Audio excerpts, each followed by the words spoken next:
Welcome to Criminal Gines, a comedic true crime watch-along podcast where we watch Criminal Minds, all 15 seasons, and discuss the true crime that can be linked, however indirectly, to the episode. We're your hosts, Stacy Johnson and Veronica Shea, and this week we're joined by Joshua Mann in discussing Season 2, Episode 4, Psychodrama. Yeah, and as long as you don't flash us your butt like we had with Alyssa, yeah, we're going to be good. I won't. I mean, that's up to you. I think it's up to you. You know, it's the comfortability of our guests. We're here for you. Anyway, Josh, thank you for coming on the podcast. I try to start it really awkward for everyone, just out of the gate. I love it. We're here to talk about Season 2, Episode 4, Psychodrama. Stacy, take it away, babes. Oh my gosh. Okay. So this one had some of the best lines, by the way. But I'll start off. So we start off, and it really hits us very hard at the beginning with a very graphic scene of a bank robbery. Like, dead body already happening. There's hostages in their underbits being harassed.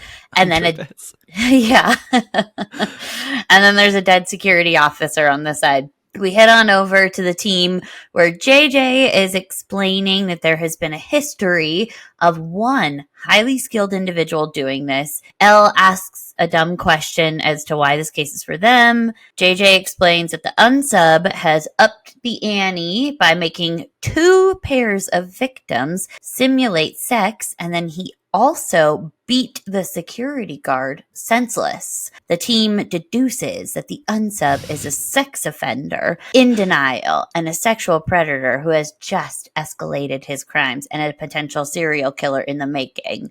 Dun, dun, dun. Thank you. I was really hoping someone would do that for me. Always here for you. As he is packing up, we see Hotch's wife has paid him a surprise visit to the office. She's sad and annoyed in this moment. He has forgotten about some very important tests for his little son that was happening, and she is there to lay it on thick and making him feel bad for missing out on his promise to be there at the hospital. She's worried the job is too consuming and he will wake up one day not knowing his son or his son's condition that is so super important that she doesn't even name it to him. But like, he probably already knows. Oh, yeah. You know what? Good point. Well, she was just like, this is our son. He was like, what happened? And she's like, he's got some condition. It's treatable. And I was like, wait, that's all you're going to say? That's it?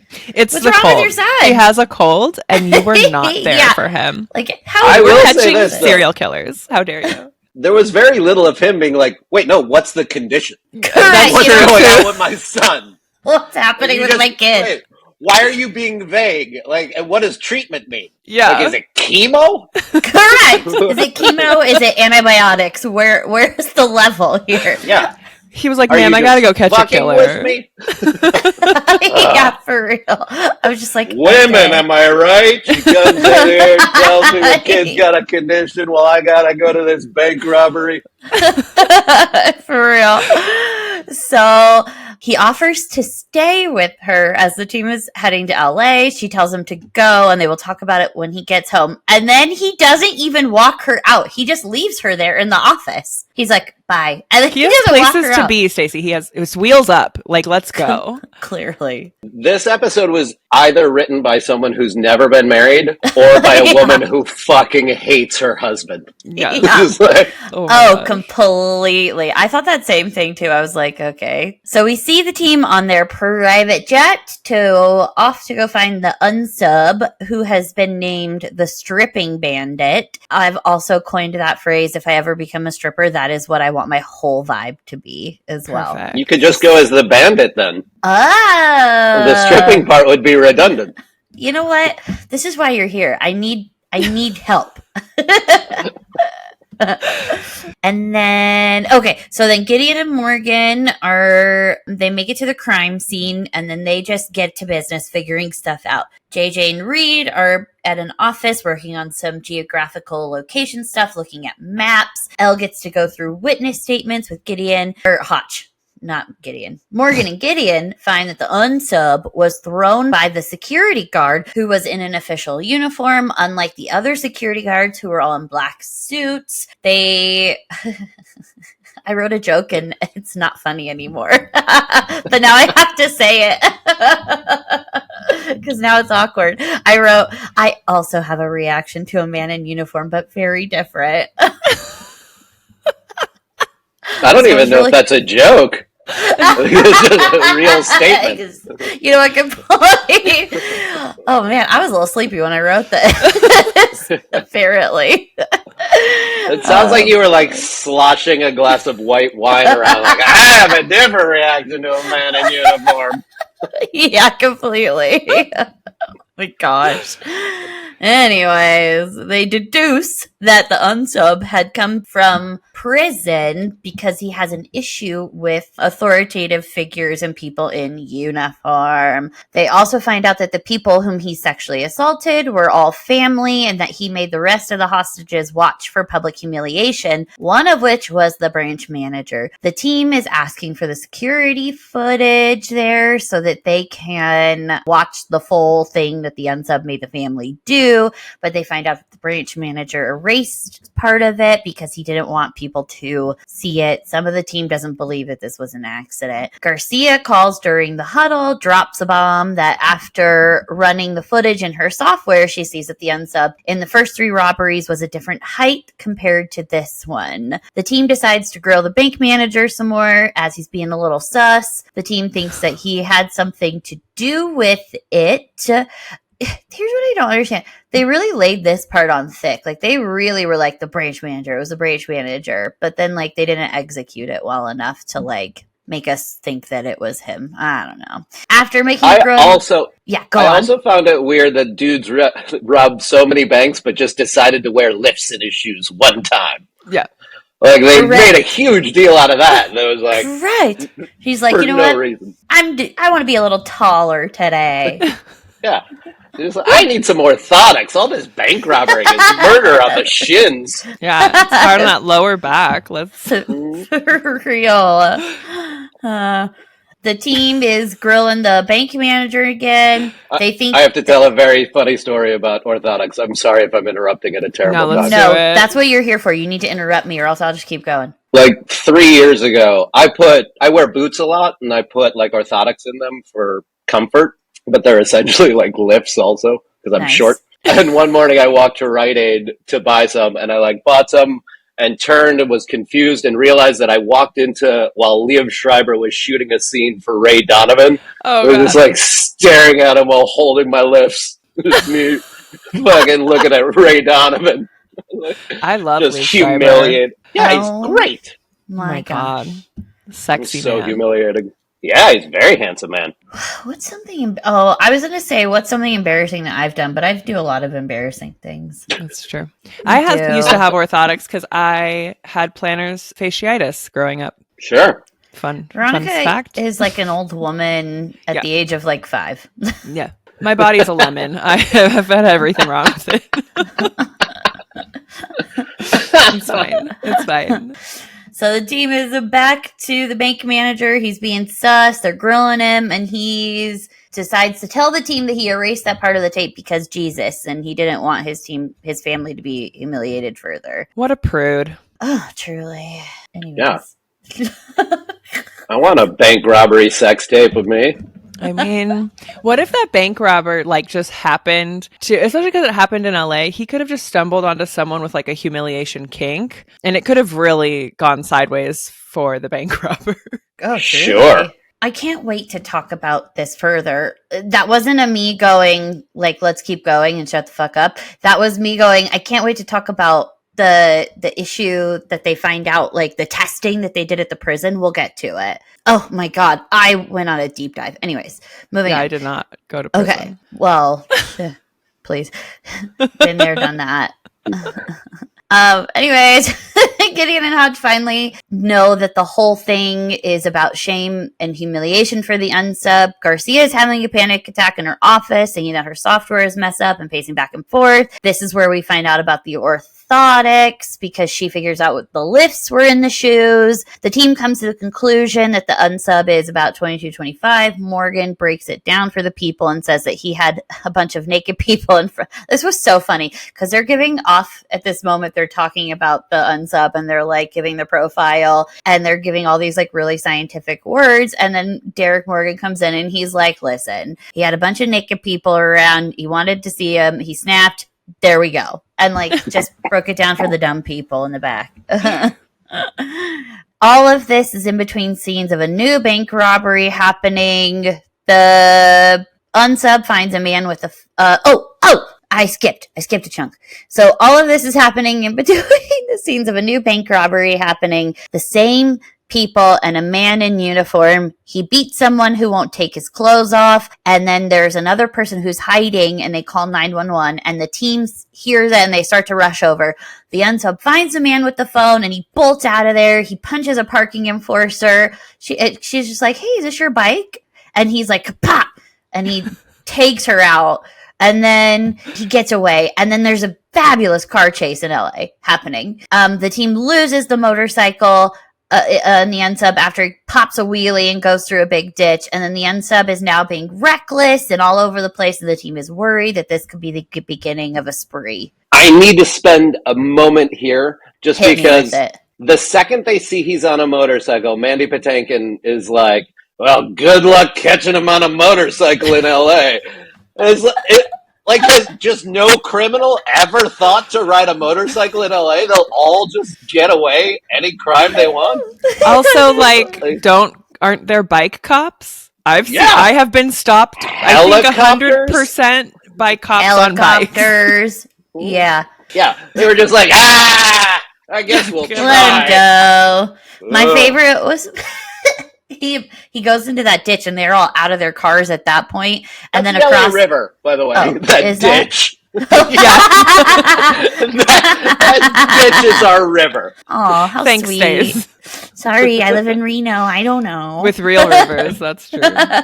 And then he just pops a wheelie like, and then like rides off into the sunset. I was just like, okay. So they do some digging. The team looks into a few pimps with some rap sheets and they come across the name Roland Lynch, whom they confront. But we find out this is a red herring because it's not actually him, because while they have him arrested, JJ lets them know that he is wrong. We had the hiccups You as that are was coming wrong. out. You are wrong. That is not him. We head to a diner where security footage is showing that the unsub was there separating kids from their parents. And then I loved this slight to Hotch because they pan slightly when they say like we're separating parents. They pan slightly to him and he just has like a slight little, who, me? You're talking about me? Am I a parent too? I forgot. We're here in LA and I forgot I'm a parent. My kid has a condition.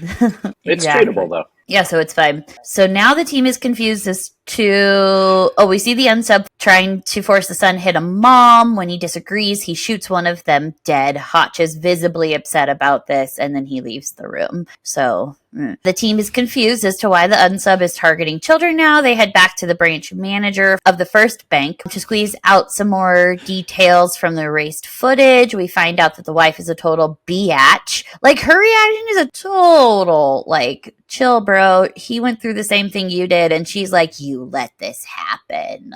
Yeah. To us. Like, that's perpetuating toxic masculinity. Right. And he had a gun. I would Also, do whatever. I like the moment with his son who's like, yeah, my dad's a loser. And he's like, your dad's not a loser. He would have gotten killed. Yeah. Oh, okay. He's like, he would have killed him. Really? Yes. Really there's a gun. Yes. Yeah, the murderer guy would have killed him. Like, oh my God. Yes, exactly. Oh, God. So the son is finding them afterwards. He makes a mention that the robber said he was sorry after he made them do that terrible thing to each other. With this new information, the team realizes that they got part of the profile wrong. He is not a sadist and he has a compulsion. He needs to see these fantasies acted out. Oh, this is so juicy when they get the name of the title of the episode in anytime they do like a name of a movie Yes. in a movie or in a TV show, I'm like, there it is. It's a psychodrama. Or yes. When I Reed love says it's a psychodrama. I love it when stuff like that happens. So good. My favorite example of that is in As Good as It Gets. Yes. Do you know that moment? Yes. So great. I live for it. So Reed, okay, this is the thing that I dove into, and I'll talk about it in a second, but Reed explains it was an experimental therapy tactic in the late 90s at a jail in San Luis Obispo, where they used real people and had a real audience of acting things out that they experienced so that other people could see and they could learn empathy and things like that. And that actually was a thing. To be continued. So the team pulls their suspect list to see how many times this facility did it, and they narrow it down to one unsub, and they know who it is. Caleb Dale Shippard. The team decides to split up and look for him. We see like crazy images happening of the unsub like starting to freak out. We pan to the unsub's mother, who is just off her rocker on pain pills. They find that the mom was sexually and probably physically abusive to her son or let other people touch him. Another example of hating women, by the way. Like, it was just like, it's totally mom's fault. Mom made him this way. Right, exactly. This episode had some issues. Someone was really working through some stuff on this one. Yeah. It was 2006. Serious criminal minds. Me too. Right. So they find out that where the guy is staying. They head over to the hotel in the room. This is one of my favorite moments from the episode. Morgan is asked if he wants the key to the hotel door room. And he stated, no, I got one. And then he kicks the door open. And I was just like, you could have just, the key was right in the guy's hand. You could have just did that. You didn't have to kick it, but here we are. No, I also love that. I love the hotel manager's reaction to that. Must have just been like, man, I gotta pay for that. Like, yeah, it's like I gotta get a locksmith now. Yeah, right. Exactly. Oh Lo and behold, the room is empty. It's a mess. There's bottles, and then Elle. This part was so funny too. She's like going through it, and then she just stops and so dead ass, like deadpan. She goes, "Morgan, it's crystal meth on the." And she finds it on the thing, and you're just like, yeah, okay. God. They worry that he's all methed out, so the team heads out to go find the unsub. They come across a park where they see a kid's birthday party happening in a nearby home. They head all in. He's unmasked and tweaking. He's got a gun in hand, and he's spotted by the party goers. He grabs a kid. Chaos is happening. He's trying to make the kid force shoot his mom, and then Gideon spots the bounce house from across the way. They were like, oh, there he is, and they run over to the party, and then Hotch hits the unsub in the shoulder and cuffs the unsub. With the unsub in the ambulance, and he shoots him. Yeah, he shoots him in the he shoots him in the shoulder. He shots him. He done shots him. Oh my god, he done shots him. Oh boy. I should drink coffee before these things more often. Ooh, should you? This is fun for me. This is the greatest. With the unsub in the ambulance, the team heads back. They're in their little dark flight. Gideon asks Hotch if he is okay, and Hotch, all moody, is having an existential crisis, thinking about his life. And then we get hit with a "we don't get paid enough" joke, and the episode is over. Dun, dun, dun. You missed the part when Hutch is in the ambulance with him when he's like, you shot me! And he was like, yeah, because you were making a kid shoot his mom. Yeah. Of course I shot you. Whenever he says, don't give him pain meds, he's coming down off meth. Yeah. All right. That's right. And you're just like, okay, cool. It's because I'm mostly excited to talk about what they actually did at this prison. So, should we rate Shamar first and then get into real ones? Yeah, let's rate Shamar first, and then we'll get into this bit because it was fascinating. I'm super excited to dive into the psychology experiment. I thought you were going to say Shamar. I was like, okay, cool. I don't mind diving into Shamar, but more excited about psychology. Yeah, that's fair. Gimme 4. Okay, so we had Sexy Shamar knock a door down. Mhm. Love to see it. Mhm. Everyone Yeah. got this photo? Yeah, some- he's holding a pen. Yeah, because he's Love it when you smart. use props. 'Cause Yeah, he's he's smart. like, I know how to sign stuff. In his coat. I don't know why that was so funny. Oh my gosh. So I'm an easy laugh today, you guys.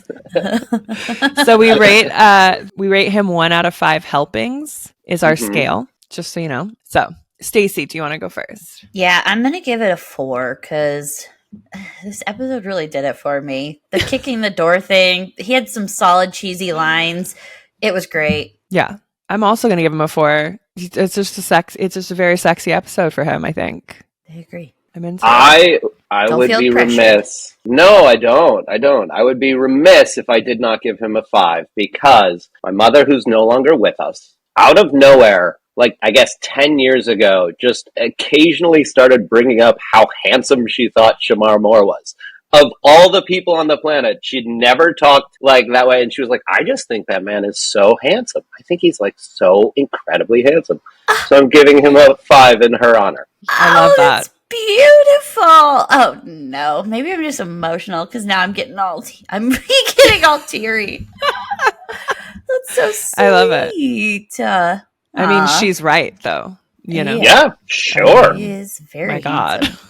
Yeah, he's not an ugly man. No. It's No, very good. he's not. All right. Yay, Shmart. Okay. Talk to us about psychology. Okay, so this experiment that he was talking about was actually put together by Leonard Manzella. So Leonard was an actor and he ended up becoming a psychotherapist and a social worker. And he mostly did work in institutions and correctional facilities all around the country. And he believed that by doing these experiments, by having the inmates act out or have these wrongful things that were done unto them acted out and people watched, that people around them could empathize with what they were going through and that they in turn had a community of people supporting them so they didn't feel alone in their thoughts and could move on, right? Concept is interesting, poorly executed. Go Question. on. So, like, Yes. if you were abused as a child, you, in front of an audience of fellow inmates, Mhm. were abused in the same manner you were abused as a child by an actor. Yes. So essentially you would watch. You as a person would watch. If it was your issue, your thing, you would watch and 2 other Oh, so you inmates- didn't act out your own thing? No, could you imagine? That would be much. Then I'd be like, this guy's insane. So then you would watch the 2 people, and it would be 2 people from the facility. So it'd be 2 of your fellow inmates acting this out, and then people were watching. So they in turn understood what it was that you went through, and then you could empathize and start to heal and, things like that. The concept I is would have interesting. loved to have written those plays. Right? That would have been so much fun. Right. Right, God. exactly. So that kind of was a thing for a while and then ended up kind of fizzling out for that and the facilities because it just didn't get enough grounding and it was really kind of weird and experimental. And as we know, the modern day prison system for reform is very antiquated and they don't have a lot of reform classes. Anyways, moving on. So Did it prove to be successful in any way? So, okay, this is where it started to become more successful. And what we see and what kind of kicked off the kids behind bars type, nope, scared straight and stuff like that. So what they... Kids behind bars? Yeah, there's a show called that's a Kids show, Behind a prison Bars. show called Kids Behind Bars. And it's all We about love youth it. offenders. Yeah. Yeah. It's all about youth offenders and they talk about their things and what they went through and stuff like that. It's Yeah. wild. All right. Yes. So the program, he pivoted in his interactions. He saw that there was a huge disconnect between the correctional officers and the inmates at facilities. So what he did is he pivoted the program to gear it towards the correctional officers. So he would take a new class of trainees and they would get off a bus, like they were coming to training class or whatever, and they would be arrested, on the spot without being told, and they would go through the whole process, and they would get grilled and all this stuff. So it literally was scared straight, but it was for fellow officers going through the system so they could see what it felt like to be. That's brilliant. Right? I was like, this part is brilliant. The other part, I was like, that's a little nuts. I don't know if I agree with I don't. Yeah. But every cop, every prison guard,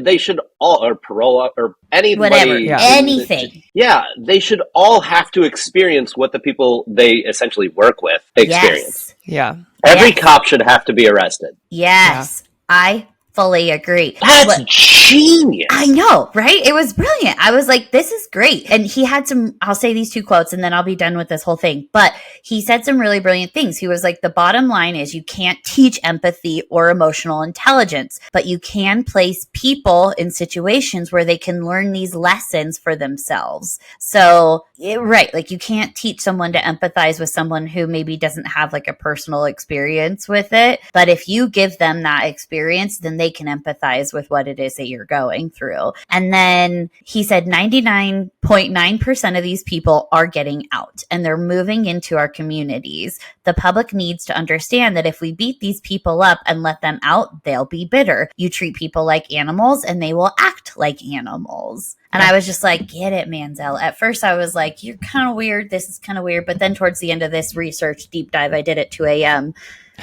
the other day.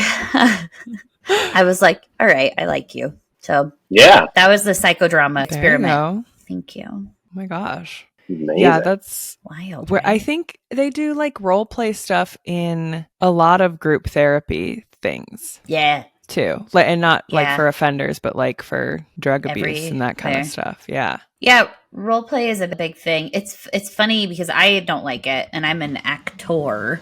I say that all pompous. I'm just, I do community theater. It's fine. But yeah, so it's interesting if it works for you. Some people just, need to feel that and learn that. All right. Very cool. Those are my thoughts. Wow. It's really interesting. Yeah, really. Right? It was very interesting. Look him up. Interesting man. San Luis Obispo is the facility. San Luis Obispo. Yeah, that's how you say it. Who do you think would win in a fight? Scientologists, or Mormons? I knew you were going to say Mormons. In a fight? Like So a happy you fist did. fight? Yeah, and like a fist fight. Scientologists. You think so? Oh, no, Mormons. I think Mormons. In a fist fight, you think the Mormons? Yeah. There's no one crazier than the Mormons. I just feel like they're not like fighters. Oh, I feel like... yeah, they are. Have you been to, like... a church? Yeah, No. Utah? Yeah, You've been to Utah? Utah's a sketchy place. Not Salt Utah, Lake but City I mean, scares me. we have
two of them, Larry Phillips Jr. and Emil Matasareanu. Nailed it. So these guys were involved in what was called the Battle of North Hollywood, which I think is wild, which was a confrontation between these very heavily armed bank robbers and the LAPD in 1997. So just trigger warning, we're going to be talking about police suicide and suicide by cop. So if cops shooting people is a problem, if people taking their lives are a problem, maybe skip to the end. Okay.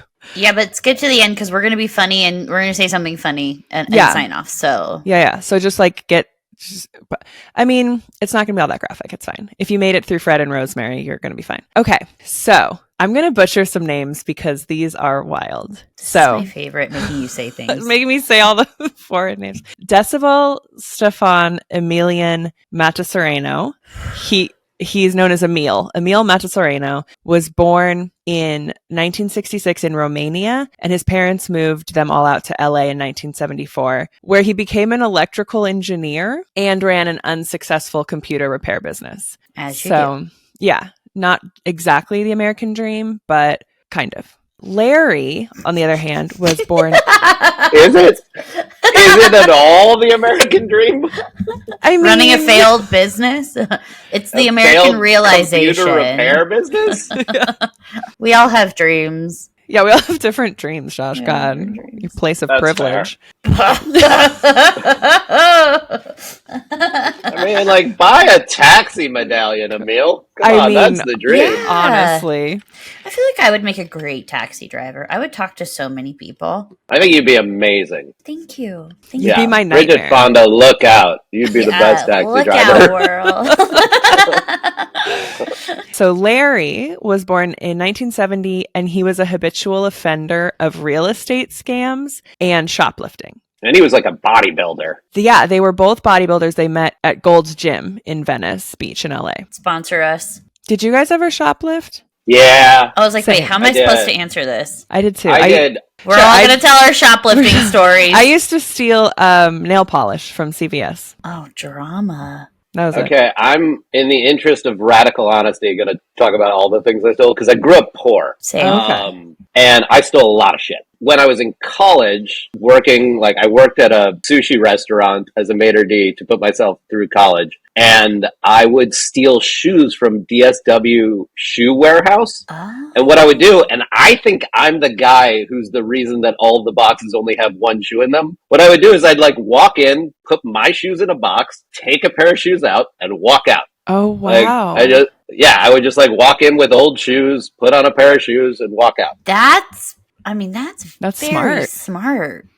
Yeah, how many shoes do you think you genius. Stole? I bet I stole 10 to 20 pairs of shoes. Nice. Wow. Over 3-4 years. Yeah. I also stole Subway sandwiches from my college commissary. Oh, okay. I was like, wait, how do you steal a Subway sandwich? They make it for you. And then you get all your food, put it on a tray, and go pay for it. And I would get a brownie and a Subway sandwich, put the Subway sandwich in my backpack, and pay for the brownie. Oh, absolutely. Nice. To be fair, that is forgivable because it's a college and they're money grubby and blah blah blah. Yeah, and also I don't feel bad about the big stores either. It's not like you stole from mom and pop. That's always bad. Yeah, I didn't steal from individuals, but I never stole from individuals, but I also feel bad about stealing a bunch of shoes. That's not cool. Fair. That's okay. I stole. What did you steal? It's not I a hope big it's deal. cars. Could you imagine if I'm like, hey guys, I stole cars. I stole Lamborghini. I shoplifted Cadillacs. I would do something like that. I wouldn't do something like that. Let's be clear. Please don't come for me. When I was little, I don't remember this story so vividly. I think I was 6. And we were at the grocery store and I wanted these holographic Little Mermaid trading cards. And my mom would not get them for me. So I took them for myself. We got home and I'm like, Mom, look at my thing I got, baby. I was dumb enough to be like, let me show you the thing that I took that you didn't pay for. And then she made me take them back. And then I had to give them to the manager, the store manager. And I was sobbing. And then I remember handing it back to him and being like, please don't take me to jail. As this little 6-year-old giving back her Little Mermaid cards. Oh my God. I love your mom in this story. That's amazing. My mom was a feisty woman. Oh, that's such a great way to teach you. Oh my gosh. She's like, you gotta take these back. You're gonna go to jail. Well, then Stacy and I stole sippy cups from Walmart. Oh yeah, about 10 years ago. That. I forgot about that. Why did you steal sippy cups from Walmart? I don't know. We were in a weird mood that day. Actually, let's take it one step further. Why were you at Walmart? Again, I don't know. We were in a weird mood. Day. It was also late, and it was a podunk Walmart, out towards on the Spanish Springs. Yeah. Don't tell them which one they're gonna come for us. I'm kidding. It was out in the boonies, and it was 2 in the morning. It was like Walmart's open at 2 in the morning? Yeah, they don't close here. Yeah. We have 24-hour Walmarts? Mm-hmm. Yeah, we're 24-hour town. You could get a steak and a 3-piece suit at 1 o'clock in the morning. And meth. And of meth! Course. Oh my God. You could also very easily get cocaine any time of day here. As long as you have Stacy's phone number. Just kidding. Speaking of drugs. So our guy... Back to it. Speaking of meth. So our guys, Larry and Emil, met at Gold's Gym. Their interests included weightlifting, bodybuilding, and firearms. The Holy Trinity. They became fast friends. And on July 20th in 1993, they robbed an armored car outside of a First Bank in Littleton, Colorado. I don't know what they were doing there. Road trip.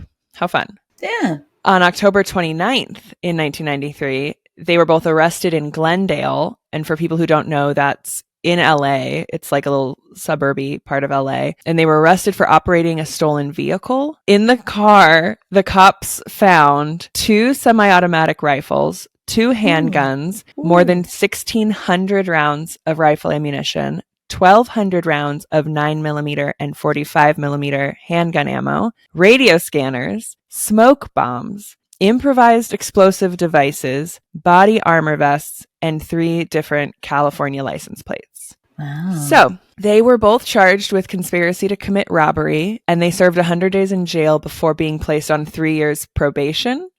When they were released from jail, this is my favorite part, most of their seized property from their car was just returned to them. The only things that weren't were the firearms and the explosives. So like the cops were like, here's your license plates, body armor, radio scanners back. I was like, what?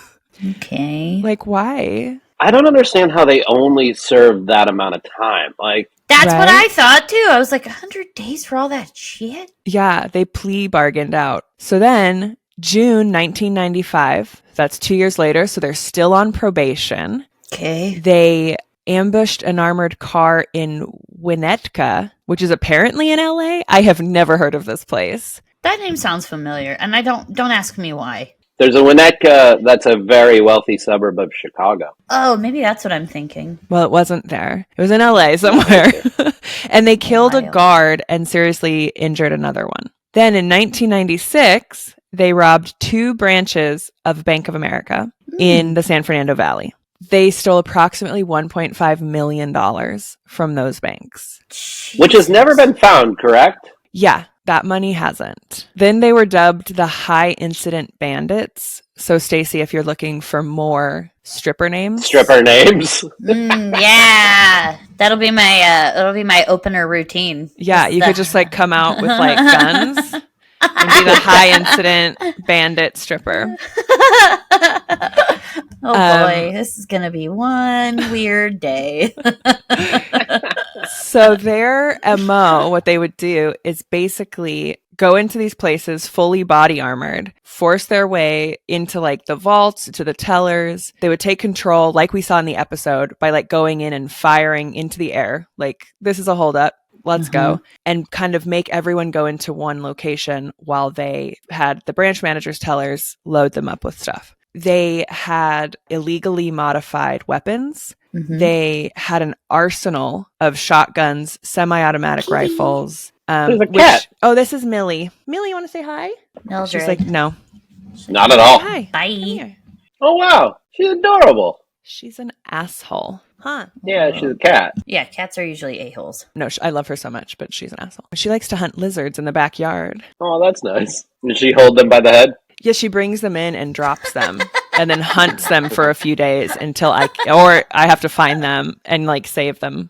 Do you know that the house cat is the only animal on the planet, save for humans, who toy with their prey? That makes sense. There's tiny tigers. They're the only, but tigers don't do it. They're the only animal that exhibits psychopathic behavior, other than people. Oh.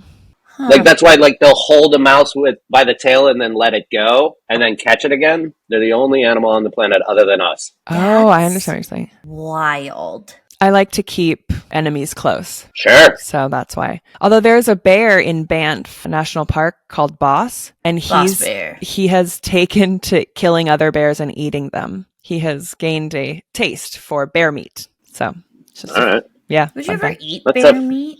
I'd eat bear meat. Yeah, why not? I would try it. I would try it. Yeah, you're okay. Good point. I'm not trying to I'll kill eat bears. any of the mean animals. Yeah. I'll eat anything that's ugly or mean. What's the I craziest love thing? bears. Yeah. They're cute and You, cuddly. you do love bears. I love bears. There's nothing meaner than a bear. I love They're them. not nice creatures. No. They're I beautiful, can change but they're them. not very nice. Sure. That is not toxic. Let's get into that psychodrama. Okay, so they had like so many guns that they were like carrying on their body when they would go into these places. They would time like how long they were there, and they had homemade body armor, which was actually highly effective. So that kind of brings us up to the big shootout. It happened on February 28th, 1997. They did months of prep and recon. They were armed, ready to go. They walk into a Bank of America in North Hollywood at 9:16 a.m. They had allegedly also filled like a jar with gasoline and put it in the backseat of their getaway car because they were going to put all of their evidence in the car, light it on fire, and, destroy evidence after they made their getaway. So they never made it that far, though. There was no big explosion, which would have been fun, I think. But okay, so they're heavily armed with their legal and illegal weapons. They were wearing around 40 pounds of equipment. They had their watches sewn into like their gloves. They were giving themselves 8 minutes to get in and out. And before they entered, they both took phenobarbital to calm their nerves, which I feel like would just put you on your ass, like you would fall asleep. Yeah. I feel like, though, if you're walking into a bank about to fucking rob and shoot out, like your adrenaline is It's so just high. going. Oh, that's fair. actually Yeah. really smart because then this way you can like chill out and focus and hone in Like on the. evens them out. Yeah. Oh, Like professional poker players do stuff like that. Do Oh, they interesting. really? Mhm. Interesting. So by listening to police scanners, they had estimated 8 minutes, right? So they're ready to go. But as they entered the bank, there were 2 LAPD officers driving by that saw these masked, body armored, armed men going into the bank. And they As you called and do. they were like, hey, can we get back up? We think there's a robbery in progress. And then they heard gunfire as they took control of the bank. And they were like, yeah, so let's get that back up. Like shots have been fired. There's a situation. But the bank robbers took control of the bank. There were 30 people total in the bank working and using the bank. Banking. Banking. Sure. Withdrawing, depositing. Yeah, getting on with their day. All of the bank stuff. Yeah, it was Yeah, a what else? Friday and it was a payday. So they were like, Ooh. here, let's go. We got this.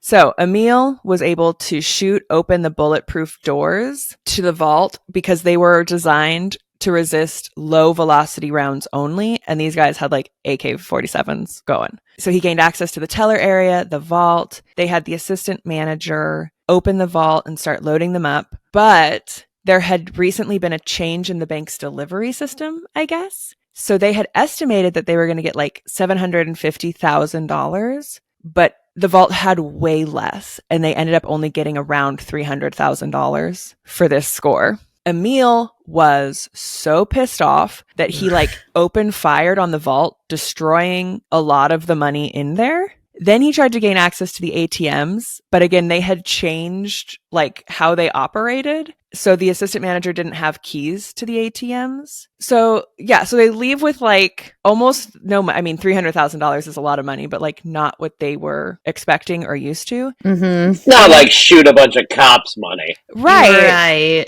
And it had 3 die packs in it, which ended up exploding later and ruined all of the money. So in fact, they left with no money. That sucks. So what they did... I don't know if I believe that. Oh, well, I mean, they didn't get very far with it anyway. That's what the cops said. I guess if you believe That's what the I cops. Yeah. That's fair. mean. Anyway. So... Oh, what if... Oh... Okay, keep going. What? Yeah, what if some popo took a little cash? That's what I was saying. What if some popo? Yeah, that's what I meant. Yeah. That's what I meant when I was like, I don't know if I believe that entirely. I'm not That's saying fair. I believe entirely that the police stole money, Sure. but there was a lot of cash unaccounted for. And there are a lot of stories in this story about how there was supposed to be so much more money, but then there was so much less money.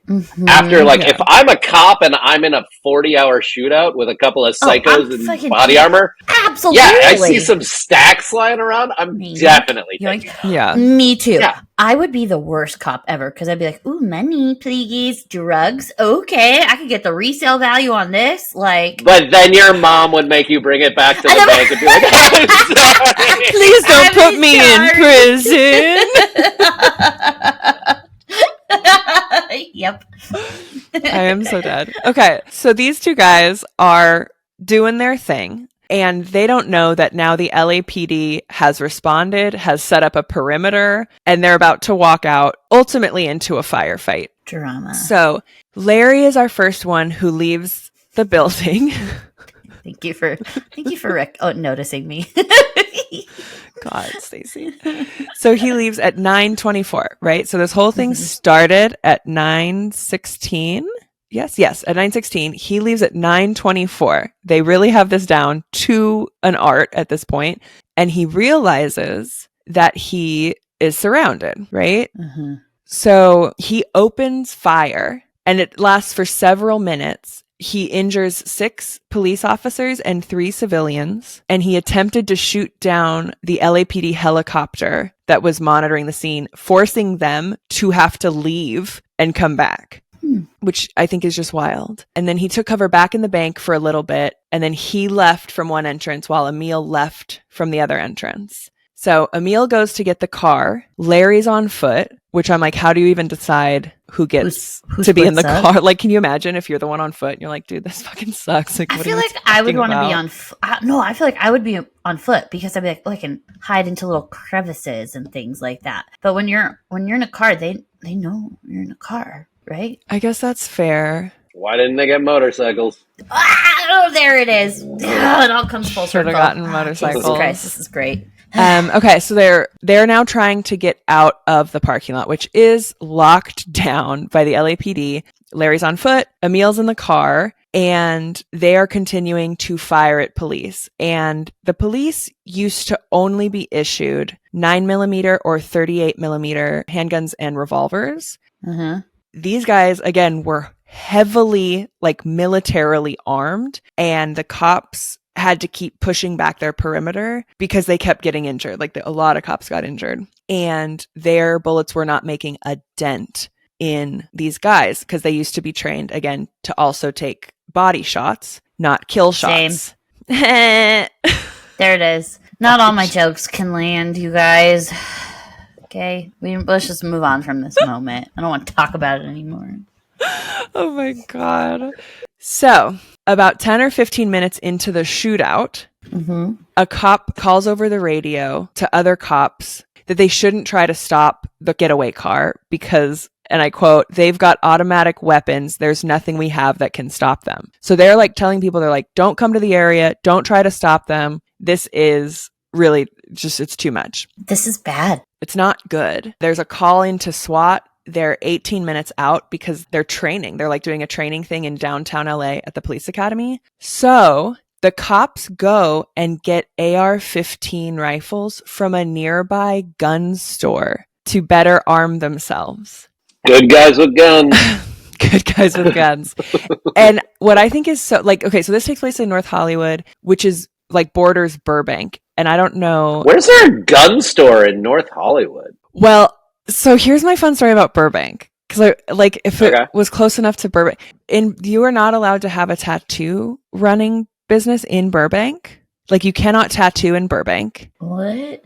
But there are like 7 gun shops in a 4-block radius. Really? Where? In Burbank. On Magnolia. There's like, there's like 2 next to each other, and then one across the street. And they're crazy. And there are no tattoo parlors in Burbank? You can't do tattoo parlors because Stacy gets her brows done. Oh, Stacy does get her brows done. Yes. Stacy gets her brows done, and it's microblading, but technically, we're not going to say where or who, they're not allowed to work out of Burbank because it's technically tattooing. Mm-hmm. That's ridiculous. Isn't it crazy? I know, but you can go buy an assault rifle. But there's like more gun stores per capita than like anywhere. So I'm wondering if North That's Hollywood is wild. similar. Like, it's so weird. So the cops have to go source artillery style weapons.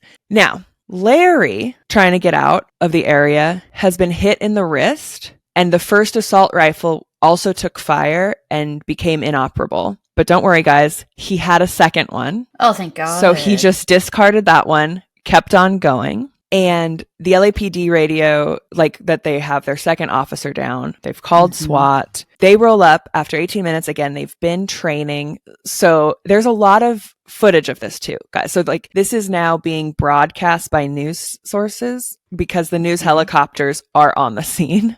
So the SWAT guys, it's maybe my favorite thing. They have their full body or like top body tactical gear on, their big guns and shorts and running shoes. Just like very different look than what you would expect to see from SWAT. Because they're just came from working out basically. Okay, so they roll up. They have AR-15s. So we're like, okay, at least we now have mutual weapons going on. And they commandeered a nearby armored car and they started extracting the wounded civilians and officers from the scene. So SWAT is there, mostly taking out people to safety out of the area, what is now known as the hot zone.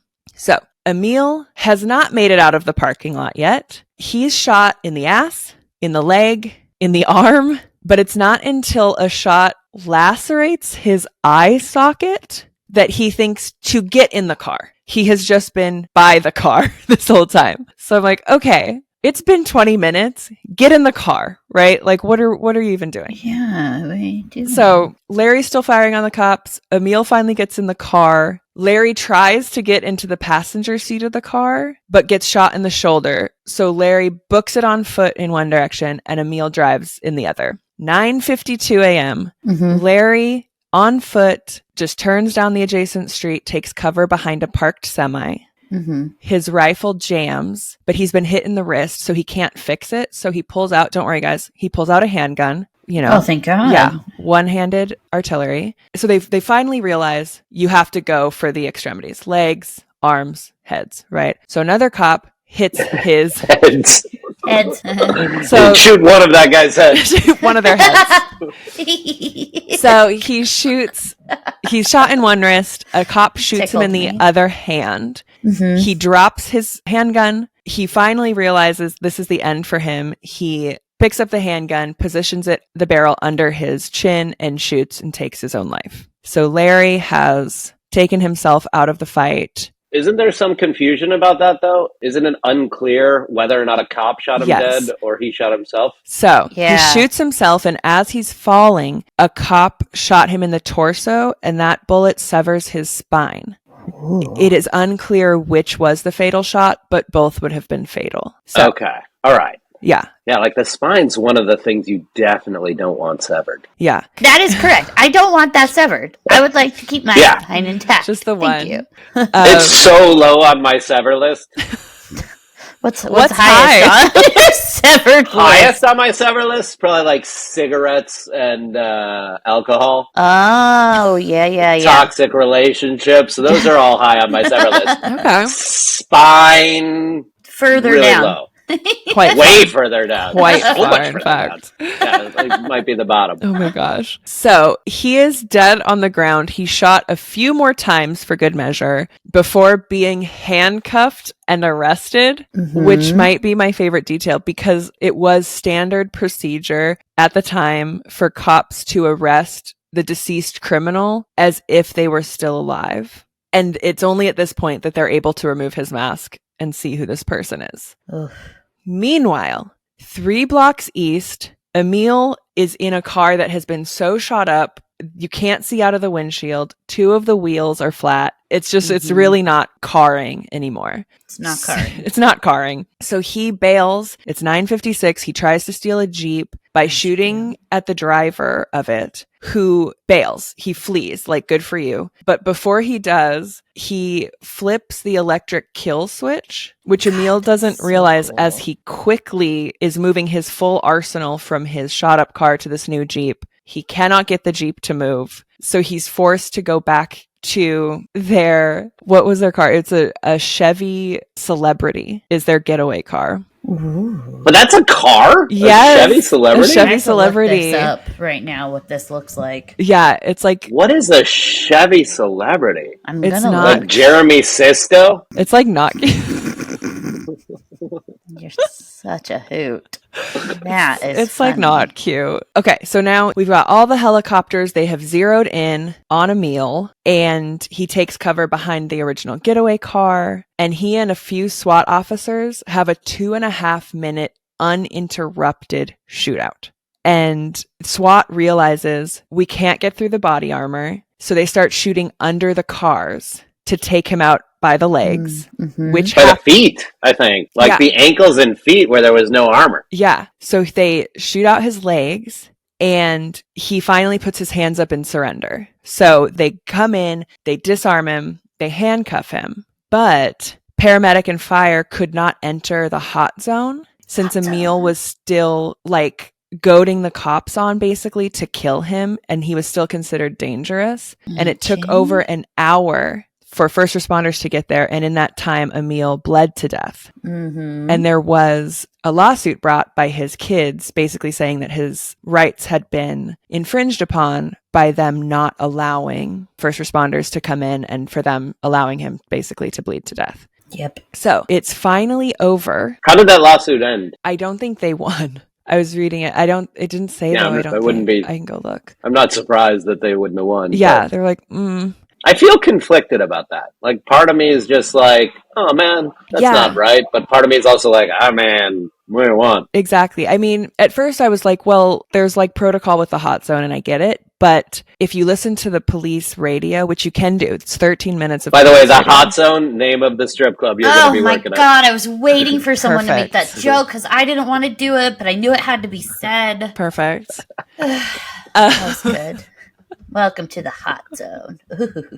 Yeah, I like it and hate it at the same time. I love it. Sure. I'm here for it. But if you listen to the cop calls, their first one is no one come in, it's active, right? And then it's I don't have injured civilians or cops, just a suspect, so you can turn around. Okay. So basically ordering ambulance to not come. And that's where the lawsuit was in that call. So most of this incident was broadcast live, and over 300 law enforcement officers from various forces had responded to this tactical alert that was sent out citywide. And by the time the shooting had stopped, Larry and Emil had fired about 1,100 rounds of ammunition, which is about one round every 2 seconds. And between the number of, and the cops, it was only like 650 or something. But because again, they had to keep retreating. Like what they were broadcasting live was basically 2 gunmen with DIY body armor are taking down the LAPD Absolutely. in North Hollywood. Bonkers. So between the number of injuries, the equipment used, the rounds fired, the length of the shootout, it's considered one of the most intense and significant gun battles in U.S. police history. This incident led to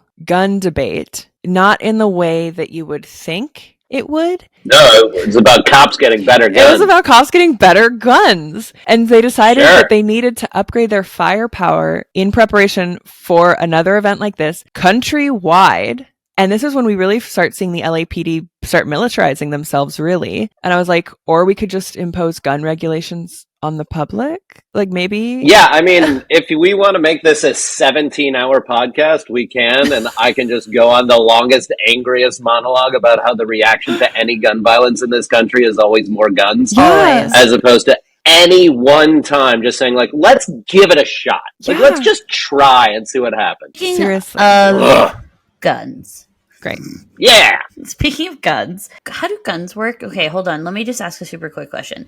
So, wait, I both did the exact same. Wait, I don't know how guns work. So you got a round. What's okay? So you got a magazine. The magazine, Holds A magazine- the rounds. holds the rounds. Round is a bullet. Okay, A round is a okay, bullet. okay. And then you got to refill it again. Okay, I am on board now. I understand. Like, I'd be fine if just, like, that's, like, if AK-47s didn't exist and people just had Tommy guns. It would be a very stylish kind of Sure. shootout and drive Oh by. my god. you know. I say bring back Tommy guns and double-breasted suits. Yeah. Yes. That sounds great. Can double-breasted suit be my stripper name? I feel very left out of this. Sure.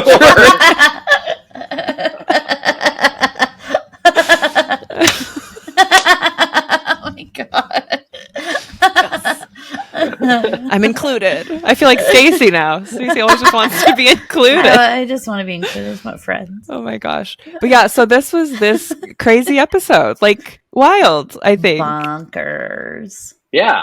I would have preferred the episode of Criminal Minds to more mirror this, because what I found to be the most interesting thing in the true story was how Larry broke Emil down psychologically and controlled him and made him do all of this. Yeah. Like Larry was such a more interesting human being than the methed out guy whose mom was mean to him. Correct. Yeah. And you didn't get to talk, like, he didn't talk as much. Like, you don't, what I love, because you see this in later episodes of Criminal Minds, they start to, like, have the unsub, like, you start to get to know the unsub more. Like, you see him interact with people and things like that. You don't have that in the early days. Yeah, I think as the writers start understanding profile, or once the audience understands profiles too, they get better unsubs as we go. Mm-hmm. That's how it always goes. I know. But I think this is our only bank robbing episode. Ever? For Criminal, I think so.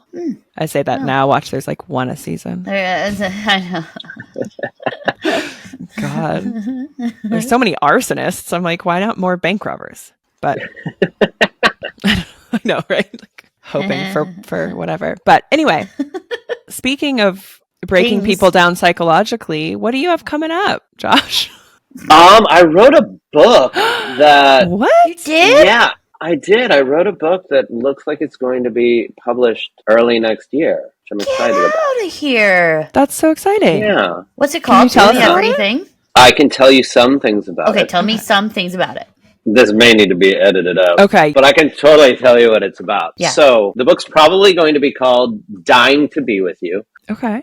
but it is... Yeah. Yes. And... Oh, wow. And... Oh my Yeah.